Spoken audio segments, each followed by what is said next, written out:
Spring has sprung here on the farm, which means that we're welcoming new creatures, new life in the gardens. These are busy times for us, and unfortunately for Stuart, when I feel inspired by what I see in the garden and on the weather forecast, that usually inspires me to tackle projects inside the house that maybe I've been putting off for too long. Thank you to Birch Living for sponsoring today's video. You can visit birchliving.com/Elliott Homestead to get 20% off your Birch mattress today. I've been doing a lot of spring cleaning around the house, and I'm sure many of you have been doing the same. Why not use this time to upgrade your mattress?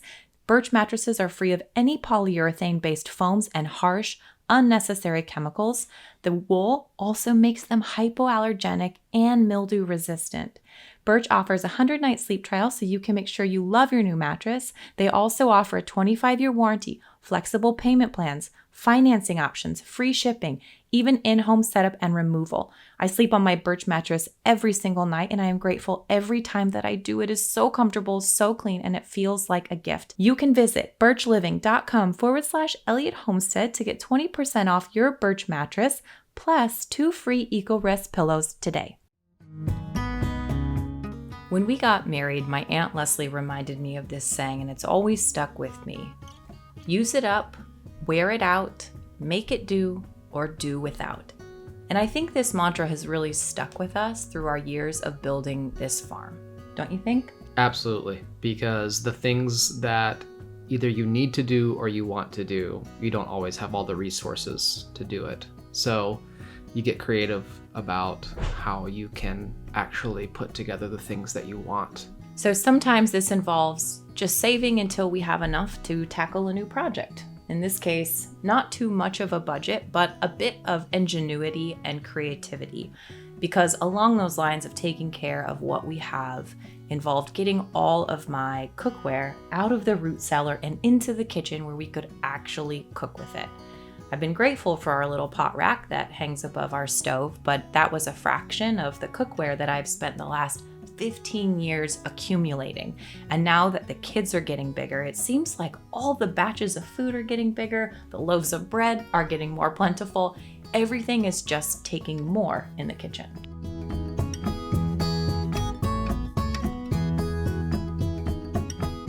So like with most things, if it's out of sight, it's out of mind. So not having those pots and pans where we can easily access them meant that we weren't really using them. So it was a good idea to finally find a way to bring them up to the kitchen so that we could use them. And plus they're like a showcase. Right. It's easy to look at a collection and think, oh man, must be nice, right? But each one of these was just kind of lovingly pieced together. It was all just sort of gathered along the way, kind of like your knowledge of building something like a shelf. It's something that we've kind of just had to figure out as we've stumbled along. When you live on a little farm and homestead, there's any number of things that you're going to have to troubleshoot and little projects that you have to accomplish. And just because you don't know exactly what to do doesn't mean you don't need to find a way to get it done. And this is one of those projects for sure. One of our friends has this excellent story of an employee at the office that he worked at. And he always said, if you told her to go build a rocket, she wouldn't know how, but she'd be out there in the yard with a garbage can and some gasoline, and she'd be figuring it out. And I've always loved that, because there are so many times where we just have a need on the farm, whatever it may be. A piece of fence, questions about animals, something in the garden, some sort of project that we're working on. There's not always a blueprint. There's just a will to try to figure it out.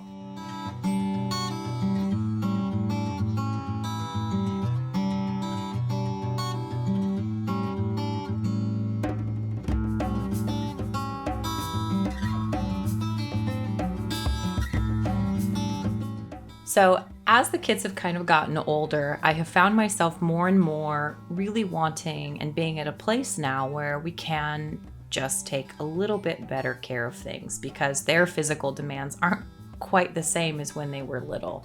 So even though that might be something simple, something like keeping the kitchen a little bit tidier than I normally would, or keeping the gardens a little bit tidier, or being caught up on laundry, or all these little ways that just as you have a little bit more space as a kind of a stay-at-home family, you find ways to fill that space with good things. And it might be silly, and I should be concentrating on being out in the garden and doing all those important tasks that are out there.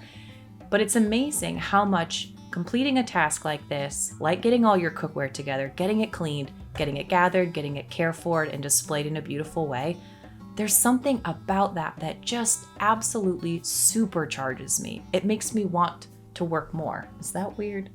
No, I think that makes sense. It might not be cookware for me, but like when my shop is organized and clean, it makes me want to use it, right? When all of our garden tools are cared for and organized, it makes you want to go out and garden. So I think that's probably true for any number of things. Just getting the things that you use to a place where they are cared for and they're usable makes you want to use them.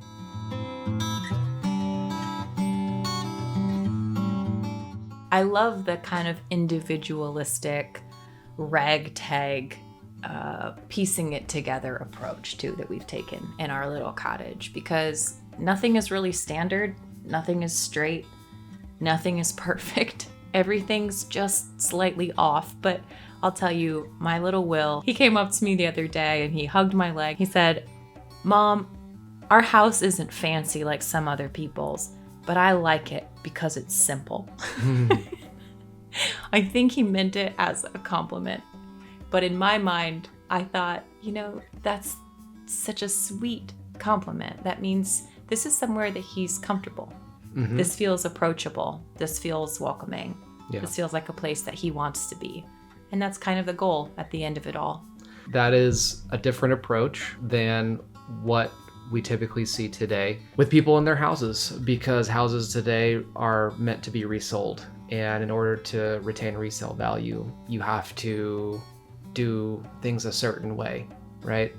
It has to be move-in ready, which basically creates this mindset where you buy a house, you move in, and it's not anything permanent. And that's going to affect the way you live in that place. And we've chosen that we weren't going to live here like that. We were going to live here like it's something permanent for us. Now, it might not be, but we'll deal with that when it comes. To us, it's worth it to treat this place like a real home. And I think that comes through with even our kids, how they express what they feel in our home. It's amazing to me how the feel of a home is so contagious. When there's something new, beautiful to look at, when the drawers are organized or it just feels tidy, it feels cared for, I feel like I'm ready for battle because I know what's coming out of the gardens. I know what the weight of this kitchen is going to be in the coming months. There is going to be so much going on here. I feel prepared for battle. The kids don't see it like that. They look at it like this is just something beautiful. This is just home. This is a place where they're fed. This is a place where they walk in, breakfast is on the table, whatever garden bounty is in season is there at the ready. And ultimately, that feeling of home is what we're going for.